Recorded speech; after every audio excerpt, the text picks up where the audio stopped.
الحمد للہ وحدہ لا شریک لہ والصلاة والسلام علی من لا نبی بعد۔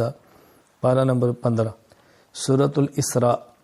اسراء کا معنی ہوتا ہے رات کو لے جانا، چونکہ یہ سفر حضور اکرم صلی اللہ علیہ وسلم کا رات کو ہوا تھا۔ اللہ تعالیٰ نے سورت کے اندر اس لفظ کا ذکر فرمایا، سبحان الذی اسریٰ بعبدہ، اسریٰ یسری اسراءً، اس لیے سورت کا نام سورۃ الاسراء ہے۔ معراج کا واقعہ بیان فرمایا۔ معراج کا واقعہ، معراج میں بنیادی طور پر دو سفر ہیں۔ ایک سفر ہے آپ کا مکہ مکرمہ سے لے کر بیت المقدس تک کا، اور ایک سفر ہے بیت المقدس سے لے کر عرش معلیٰ تک کا۔ یہاں اس صورت میں جو سفر کا ذکر فرمایا وہ مکہ مکرمہ سے لے کر بیت المقدس تک کا سفر ہے، تو یہاں اس کا ذکر فرمایا ہے۔ دوسرا سفر اور مقامات پر اللہ تعالیٰ نے بیان فرمایا۔ اس صورت میں اور اس پارے کے پہلے رکوع میں بنی اسرائیل ذکر کیا ہے، فتنہ فساد کرتے، انبیاء کو ناحق قتل کرتے۔ اس کا نتیجہ نکلا اللہ نے دوسروں کو ان پر غالب کر دیا، ان کو مغلوب کر دیا۔ پہلے قتل ہوتے تھے، پھر قتل ہوئے بھی، اور قیامت کے قریب تو عیسیٰ علیہ السلام جب تشریف لائیں گے، جو ان کو نہیں مانے گا وہ تمام کے تمام کا قتل عام ہو جائے گا۔ تو بنی اسرائیل کی اس گندی عادت فتنے اور فساد کا ذکر فرمایا۔ آگے اللہ تعالیٰ نے اجتماعی زندگی کے اور بہت سارے آداب اور اخلاق بیان فرمائے ہیں۔ بنیادی طور پہ اللہ تعالیٰ نے اپنی توحید کے ساتھ والدین کا ذکر فرمایا، بڑی خصوصیت کے ساتھ، اور والدین کے بارے میں 5 باتیں ارشاد فرمائی ہیں۔ وَقَضَىٰ رَبُّكَ أَلَّا تَعْبُدُوا إِلَّا إِيَّاهُ، توحید بیان فرمائی۔ وَبِالْوَالِدَيْنِ إِحْسَانًا، والدین کے ساتھ اچھا سلوک کرو۔ إِمَّا يَبْلُغَنَّ عِندَكَ الْكِبَرَ أَحَدُهُمَا أَوْ كِلَاهُمَا فَلَا تَقُل لَّهُمَا أُفٍّ، والدین کو اف بھی نہ کھو، کوئی نقصان ہو جائے، والدین بوڑھے ان کے ہاتھوں اف بھی نہ کھو۔ وَلَا تَقُل لَّهُمَا أُفٍّ وَلَا تَنْهَرْهُمَا، والدین کو ڈانٹنا نہیں ہے۔ وَقُل لَّهُمَا قَوْلًا كَرِيمًا، والدین کے لیے نرم والی بات کریں۔ وَاخْفِضْ لَهُمَا جَنَاحَ الذُّلِّ مِنَ الرَّحْمَةِ، اپنے کندھے بچھا دو، یعنی ان کی اطاعت کرو۔ اور اہم بات، پھر ان کے لیے اللہ سے دعا بھی کرو کہ یا اللہ ہم بچے تھے، انہیں ہمارا خیال فرمایا، بوڑھا تو بچے کی طرح ہوتا ہے، یا اللہ آپ ان کا خیال فرمائے۔ تو دعا بھی کرو ان کے لیے، والدین کے لیے دعا کا بھی حکم دیا کہ دعا بھی کرو۔ پھر بہت ساری باتیں سمجھائی ہیں، رشتہ داروں کا خیال کرو، مسکینوں کا خیال کرو، مسافروں کا خیال کرو، مسافروں کے حقوق ادا کرو، مال کے اندر فضول خرچی نہ کرو۔ اور پھر فضول خرچی کا معنی یہ بھی نہیں کہ بخل بھی کرو، فضول خرچ بھی نہ ہو، بخیل بھی نہ ہو، درمیانہ راستہ اختیار کرو۔ اپنی اولاد کو نہ قتل کرو، نہ حق کسی کو نہ مارو، بطور خاص یتیم کا مال نہ کھاؤ، ناجائز تصرف نہ کرو، وعدہ خلافی نہ کرو، ناپ تول میں کمی نہ کرو، یہ احکام بیان فرمائے۔ پھر اس میں اللہ تعالیٰ نے ایک سوال کا ذکر فرمایا کہ جو سوال یہود نے یا مشرکین نے یہود سے پوچھ کر کیا، وہ سوال کیا تھا کہ روح کیا چیز ہے؟ وَيَسْأَلُونَكَ عَنِ الرُّوحِ، اللہ تعالیٰ نے سمجھایا کہ روح اللہ کا امر ہے، اس سے زیادہ تم نہیں سمجھ سکتے۔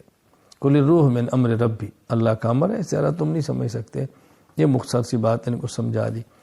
اس سورہ اسراء کے آخر میں اللہ تعالیٰ نے اپنی شان کو بیان فرمایا ہے۔ وَلَمْ يَتَّخِذْ وَلَدًا، اللہ کی اولاد نہیں ہے۔ وَلَمْ يَكُن لَّهُ شَرِيكٌ فِي الْمُلْكِ، کوئی خدا کا شریک نہیں ہے۔ وَلَمْ يَكُن لَّهُ وَلِيٌّ مِّنَ الذُّلِّ، اور اللہ تعالیٰ کو کسی ولی اور مددگار کی ضرورت نہیں ہے۔ اللہ تو بڑے ہیں، ان کی تم کبریائی اور بڑائی بیان کرو۔ سورۃ الکاف، کاف کہتے ہیں غار کو، چونکہ اس سورت میں کاف اور غار کا ذکر ہے، اس لیے سورت کا نام ہی سورۃ الکاف ہے۔ یہود مدینہ نے یا مشرکین مکہ نے یہود مدینہ سے پوچھ کر رسول اکرم صلی اللہ علیہ وسلم سے 3 سوال کیے تھے۔ نمبر 1 روح کیا ہے، نمبر 2 اصحاب کاف کون تھے، نمبر 3 ذوالقرنین کا قصہ وہ کیا ہے۔ اللہ کے نبی نے فرمایا میں کل بتاؤں گا، کل پھر آگے فرمایا کل بتاؤں گا۔ کچھ دن تک وہی بند رہی، اور اللہ تعالیٰ نے فرمایا وَلَا تَقُولَنَّ لِشَيْءٍ إِنِّي فَاعِلٌ ذَلِكَ غَدًا إِلَّا أَن يَشَاءَ اللَّهُ، میرے پیغمبر آپ یہ فرمایا کرو انشاءاللہ، انشاءاللہ نہیں کہہ سکے۔ 17 دن بعد وہی آئی، خیر کچھ دنوں کے بعد وہی آئی تو یہ ساری بات بتا دی گئی۔ روح کے بارے میں نے ابھی عرض کر دیا، اور اب اس میں صورت میں اصحاب کہف کا ذکر ہے اور ذوالقرنین کے قصے کا ذکر ہے، کچھ پارہ نمبر 15 میں ہوگا اور کچھ اس کا ذکر آگے پارہ نمبر 16 کے اندر ہوگا۔ یہ اصحاب کہف اللہ کی عبادت کرتے تھے، بادشاہ سجدے کراتا تھا اپنے آپ کو یا بتوں کو، اس نے ان کو طلب کیا، ان نے توحید کی بات کی، بادشاہ نے ان کے قتل کا آرڈر کیا، یہ لوگ وہاں سے چلے گئے، غائب ہو گئے، چھپ گئے، غار کے اندر چلے گئے، وہاں سوئے۔ قرآن کریم کہتا ہے 300 اور کچھ سال تک یہ لوگ وہاں پہ سوئے رہے۔ تو ایک عرصے کے بعد یہ اٹھے تو بھوک لگی، ایک کو بھیجا کہ جاؤ کھانا لے کر آؤ۔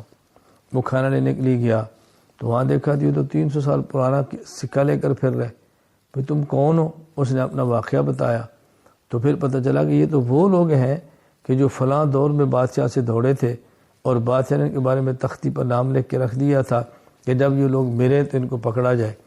خیر اس وقت جو کہ لوگ دوبارہ اٹھنے کے، قیامت کو زندہ ہونے کے منکر تھے، تو اللہ تعالیٰ نے ان کے ذریعے مسئلہ حل فرما دیا کہ دیکھو 300 سال سونے کے بعد جو اللہ کسی کو اٹھا سکتا ہے تو مرے ہوئے کو اللہ دوبارہ کیوں نہیں اٹھا سکتا معاشر کے میدان میں؟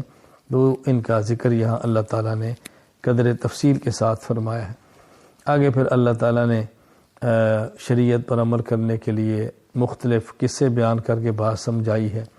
ایک بندہ وہ ہے جو اللہ کی بات مانتا ہے، ایک وہ جو اللہ کی بات نہیں مانتا، ایک وہ جو اپنے مال پہ ناز کرتا ہے، شکر نہیں کرتا، ناشکری کرتا ہے، اور ایک وہ جو ہر معاملے میں اللہ تعالیٰ کا شکر کرتا ہے، ناشکری کرنے والا تباہ ہو جاتا ہے، شکر کرنے والا بچ جاتا ہے۔ اسی طرح اللہ پاک نے دنیا کی مثال دے کر بات سمجھائی ہے، پھر مال اور اولاد کا ذکر کیا کہ اس کی کیا حقیقت ہے۔ یہ تو دنیا کی عارضی چیزیں ہیں، اصل تو نیک اعمال ہے، وہی انسان کے کام آئیں گی۔ تو یہ چیزیں اللہ تعالیٰ نے یہاں پر بیان فرمائی ہیں اور یہ چیزیں اللہ تعالیٰ نے سمجھائی ہیں۔ پھر یہی جو سورۃ الکہف ہے، اس کے آخر میں اللہ تعالیٰ نے واقعہ ذکر فرمایا ہے۔ اس میں حضرت موسیٰ علیہ السلام کا، حضرت خضر علیہ السلام کا، جو قرآن کریم میں ہے، میں اسی کی بات کر رہا ہوں۔ حضرت موسیٰ علیہ السلام اپنے خادم کو لے کر چلے ہیں ایک بندے کی تلاش میں۔ ایک تشت تھا، اس کے اندر مچھلی بون کے رکھ دی اور اپنے خادم سے فرمایا کہ جب یہ مچھلی یہاں سے نکلے اور پانی میں چلی جائے تو مجھے بتا دینا۔ اللہ کی طرف سے بتایا گیا تھا یہی علامت ہے اس بندے کی جس کو آپ نے ملنا ہے، وہاں آپ کو ملے گا۔ پھر موسیٰ علیہ السلام کا خادم ساتھ تھا، اس جگہ سے گزر گیا، آگے کے تو آپ کو بھوک لگی، فرمایا بھی وہ مچھلی، اس نے کہا جی میں تو آپ کو بتانا یاد نہیں رہا، میں تو بھول گیا، وہ مچھلی تو فلاں جگہ پر تشت نکلی تھی اور سمندر میں چلے گی۔ فرمایا واپس چلو وہ جگہ دیکھو۔ وہاں پہنچے اس جگہ پہ تو وہاں ملاقات ہوئی، کس سے؟ نہیں، حضرت خضر سے علیہ السلام، ان سے ملاقات ہوئی۔